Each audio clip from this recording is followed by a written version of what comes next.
Hi friends, ఇక్కడ పాతవి 2 రూములు ఉన్నాయండి. ఇక్కడ కిచెన్ రూమ్ అయితే యాడ్ చేశారు కొత్తగా. దానికైతే స్లాబ్‌లో ఎలక్ట్రికల్ పైప్స్ అయితే ఇన్‌స్టాల్ చేయాలన్నారు. ఇక ఏవేవి ఎక్కడెక్కడ కావాలో మెజర్‌మెంట్ తీసుకునేసి అలాగే ఇక్కడ హోల్ అయితే వేసుకుంటున్నాం అన్నమాట. హోల్ అయితే వేసుకున్నామండి. ఇక్కడ పైప్ కనెక్షన్లు అయితే ఇస్తున్నాము పైపులు. ఇక్కడ డైనింగ్ హాల్‌లో ఒక ఫ్యాన్ బాక్స్ పెట్టమన్నారు. అలాగే కిచెన్‌లో ఒక ఫ్యాన్ పెట్టమన్నారండి. ఇక్కడ మధ్యలో టీ అయితే ఇచ్చారు, తాగేసాము. ఇంకా తర్వాత వర్క్ అయితే స్టార్ట్ చేసామండి.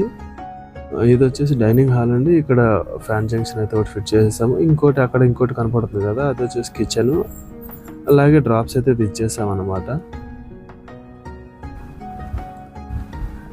వర్క్ అయితే చాలా సింపుల్గా ఉందండి. ఇక్కడ పెద్ద వర్క్ అయితే ఏం లేదు. స్లాబ్లో ఎలక్ట్రికల్ పైప్స్ ఇన్స్టాల్ చేసేటప్పుడు ఎప్పుడైనా గమ్ము అలాగే టేప్ కూడా యూజ్ చేయండి.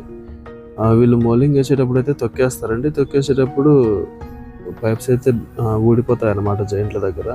అందుకనేసి ఇలా టేప్ వేస్తున్నాం కదా, టేప్ వేసేయండి. గమ్ము టేప్ 100% యూస్ అయితే చేయండి. వర్క్ అయితే కంప్లీట్ అయిందండి. ఇక్కడ 2 డ్రాప్లు అయితే ఇచ్చామన్నమాట లోపలికి. అలాగే చూడండి, ఇక్కడ ఫ్యాన్ జంక్షన్ అయితే ఇచ్చాము. అలాగే ఇది పాత ఇల్లు ఉంది కదా, అందులోకి ఒక పైప్ అయితే కలిపేసామండి. అలాగే తీసుకెళ్ళేసి ఇది వచ్చేసి కిచెన్ రూమ్ అండి. ఇక్కడ ఫ్యాన్ జంక్షన్ అయితే ఇచ్చాము. ఇది అలాగే డ్రాప్ అక్కడ దించేసాము. ఇది తర్వాత ఇంకో డ్రాప్ ఇక్కడ దించాము. ఇది సమ్ సైడ్ అండి. ఒకటే లైట్ చాలన్నారు. ఇక్కడ పైకి లైట్ కావాలన్నారు. అది ఇచ్చేసి ఇక్కడ కనెక్షన్ అయితే దించేసామండి. చూసారు కదా ఫ్రెండ్స్, వర్క్ అయితే కంప్లీట్ అయింది.